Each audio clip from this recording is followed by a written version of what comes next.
Shalom Israel, first and foremost, I do need to give all praise, all honor, and all glory to Yahweh B'Shem Shah B'Shem Kakadash. They're one of the apostles, now script millstone, teaching us his truth. Peace and blessings to the whole collective of Israel. Yahweh is the name of the Heavenly Hebrew, B'Shem is the name, and Yahweh Shah is the name of the Miyad Son. Back in the lesson, as in the title, the spirit of mirth will come crashing down. Lord is going to bring that spirit to an end. Especially nearing Christmas, people are walking that holly, jolly spirit, while the Lord is getting ready to destroy this place. And, as you get in Jeremiah 10:2, the Lord is especially against these pagan and wicked holidays. So right now, Jake is comfortable, so-called living it up, thinking everything's sweet. Well, guess what? The Lord is getting ready to destroy this place. And those that are walking, in that type of spirit, are in the house of mirth, you will be destroyed, which we're going to get right here in Ecclesiastes 7:2-4. And to be something through the spirit. So got a couple scripts that came to mind, and Lord's lesson will be edifying and to the point. Don't have any articles or videos to get.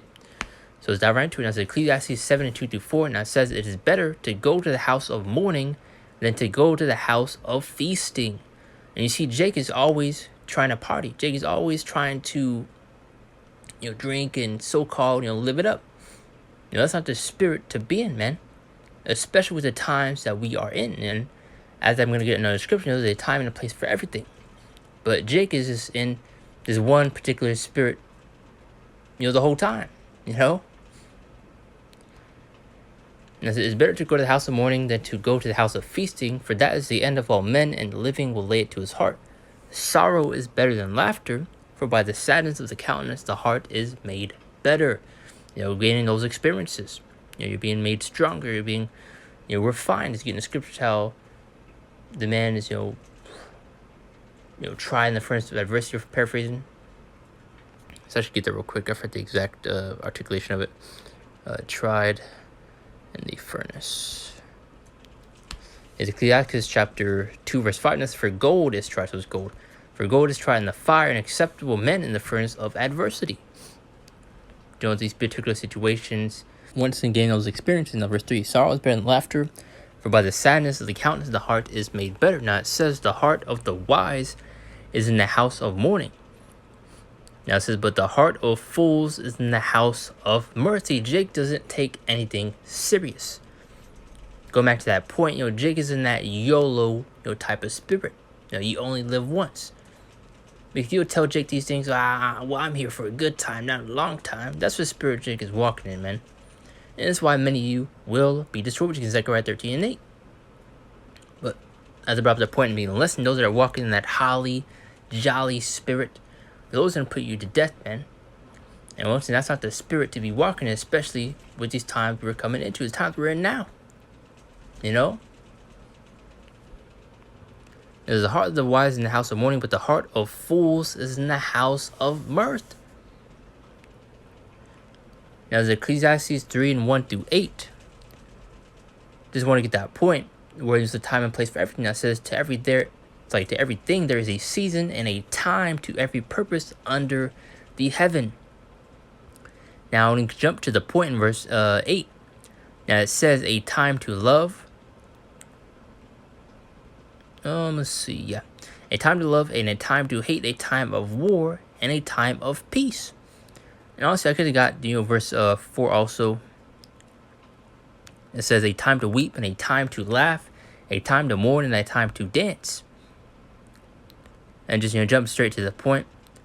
Verse 8, a time to love, a time to hate, a time of war and a time of peace. There's a time, place for everything. And we're not in a time of peace. We're not in a time of love and so-called, living it up. The Lord is getting ready to destroy this place. We're knowing that is this place, man. And the Lord is showing us the signs of that. Now let's get Amos 5:18. Now it says, woe unto you that desire the day of the Lord. To when is it for you the day of the Lord is darkness and not light? And also another point. You'll see TikToks and videos being made where people are saying, Christmas, Easter, Halloween, all these different pagan holidays don't hit or feel the same. Well, guess what? The Lord is bringing that mirth to an abrupt end. It's ceasing. It's coming to a stop. That's why you see people making these videos. Christmas don't feel the same. Halloween don't feel the same. Yada, yada, yada. But hey, as we can also get to our script, the Lord is especially against those things, man.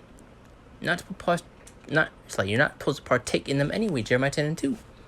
Also another scripture, I believe, book of Amos. How the Lord hates and despises, your solemn assemblies, your feast days.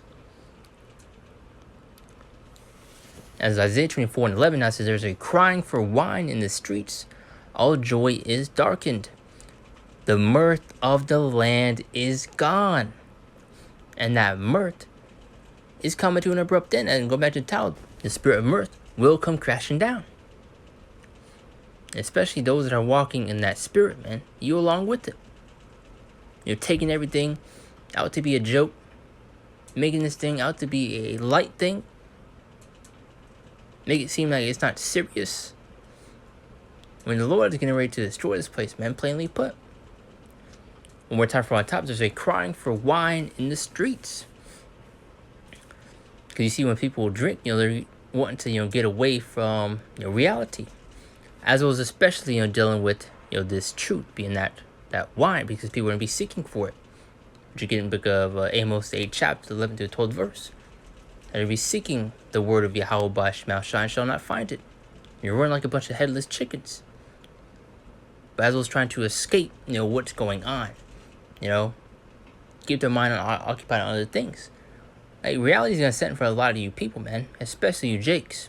There's a crying for wine in the streets, all joy is darkened, and the mirth of the land is gone. The enjoyment of this place. Let's get that word mirth, if you don't know what it is already. Now it says cheer, cheerfulness, gleefulness, merriment, glee, festivity. The Lord is especially going to bring that to an end.